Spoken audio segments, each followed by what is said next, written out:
នេះគឺផ្លូវពីវត្តទៅដល់ជើងភ្នំផ្លូវពីជើងភ្នំឡើងទៅដល់ដានព្រះមានពីរផ្លូវមួយផ្លូវដើរក៏យើងធ្វើដែរផ្លូវដើរឡើងបាទមាន8ចំណុចនឹងយើងនឹងរៀបចំប្រើប្រាស់ធនធានដែលមាននៅទីនោះដើម្បីឲ្យប្រជាពលរដ្ឋទេសចរមកលេងឡើងតាមថ្មើរជើងទៅមានកន្លែងអង្គុយសម្រាកមានកន្លែងញ៉ាំទឹកមានកន្លែងទុកសម្រាមអាគីតិករបស់យើងស្ថាបត្យកររបស់យើងបានគូប្លង់ហើយសម្ដេចបវរធិបតីក៏បានឯកភាពហើយដែរបាទអញ្ចឹងទេយើងនឹងចាប់ផ្ដើមសាងសង់ពេលជាមួយគ្នាយើងបើកការដ្ឋានថ្ងៃនេះយើងមិនត្រឹមតែបើកការដ្ឋានផ្លូវទេគឺយើងបើកការដ្ឋានសាងសង់ផ្លូវឡើងស្មើជើងឡើងព្រំដែរ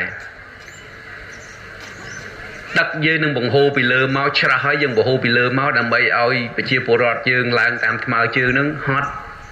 មានទឹកញ៉ាំមិនបាច់យកដបទឹកនាំទៅបោះចោលងាយសម្រាមនៅក្នុងបរិស្ថានខ្ញុំទេកុំអត់បាច់ទេ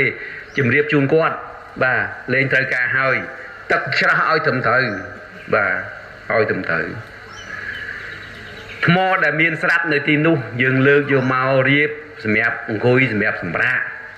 ឈើដែលគេកាត់សម្រាប់ធ្វើផ្លូវគន្លងខ្សែភ្លើងនឹងយកទៅប្រើប្រាស់សម្រាប់កន្លែងអង្គុយសម្រាប់កន្លែងសាងសង់មណ្ឌលនានាបំរើឲ្យទេសចរនេះហាមដាច់ខាតមិនឲ្យកាប់ឈើយកមកប្រើប្រាស់សម្រាប់ការសាងសង់អ្វីទាំងអស់នៅទីនេះសម្ដេចធិបតីឡើងភ្នំខ្នងផ្សារទៅដល់លើគាត់សួរចវាយស្រុក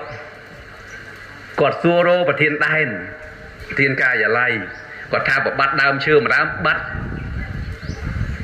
ប្រធានការិយាល័យដែររាប់ដាក់ដ្រូនរាប់បើបាត់ដើមឈើគឺបាត់ប្រធានការិយាល័យដែរមន្ត្រីបរិស្ថានស្ដាប់អត់និយាយលេងខ្ញុំចាត់ការបាទតាមអនុសាសន៍របស់សម្ដេចធិបតីអញ្ចឹងទេការសាងសង់ហេដ្ឋារចនាសម្ព័ន្ធការសាងសង់មណ្ឌលផ្លូវឡើងគឺប្រើប្រាស់ដើមឈើដែលមានស្រាប់ដែលដួលរួចហើយ